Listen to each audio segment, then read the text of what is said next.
One of the societies that impacted women was the utopia known as the Shakers. First, an influential aspect of the Shakers was the fact that it was founded by Anne Lee Stanley. Anne Lee Stanley was not only a woman, but she was a leader of the communal people. Also, Anne was noted to influence a whole utopia of women and men. Big task for people before the suffrage era.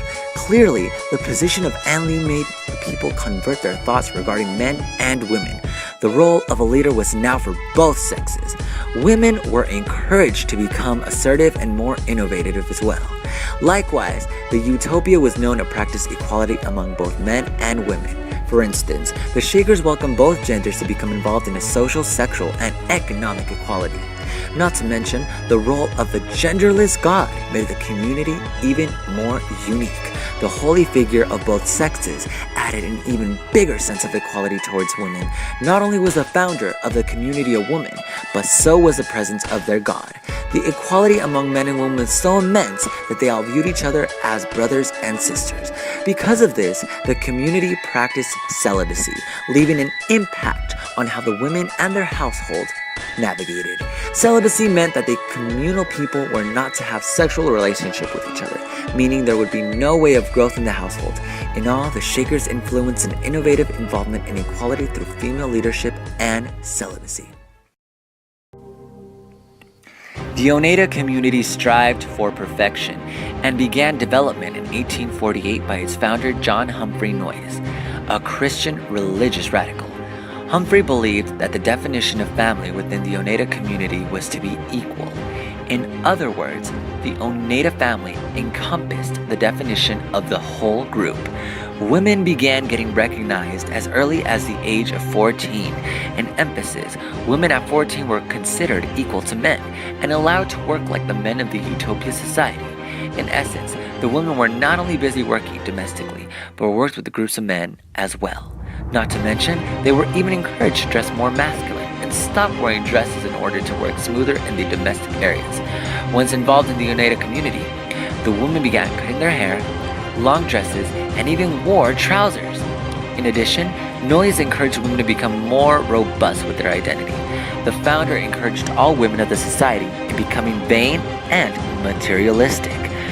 Work within the Oneida Utopia consisted of factory work, bookkeeping, agriculture duties, and kitchen duties, all of which were mainly managed by women.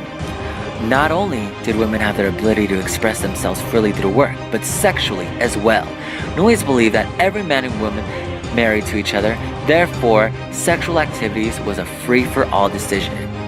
However, women had the power to refuse requests and choose as many partners as desired men, clearly showing the assertion from women in the utopian society. According to the records, most women had 2 or 3 visitors per week, and popular young women might play with as many as 7. The founder Noyes agreed to the activity of sex as he expressed that to be ashamed of sex organs is to be ashamed of God's workmanship.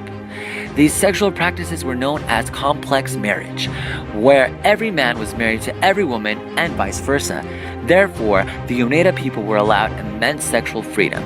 Not to mention, all of the activity was appropriate and natural, or like Noyes would assert as spiritual, and in respects to the heavens. Clearly, the Oneida community sparked new light towards women by allowing them to become assertive in their work environments and freedom.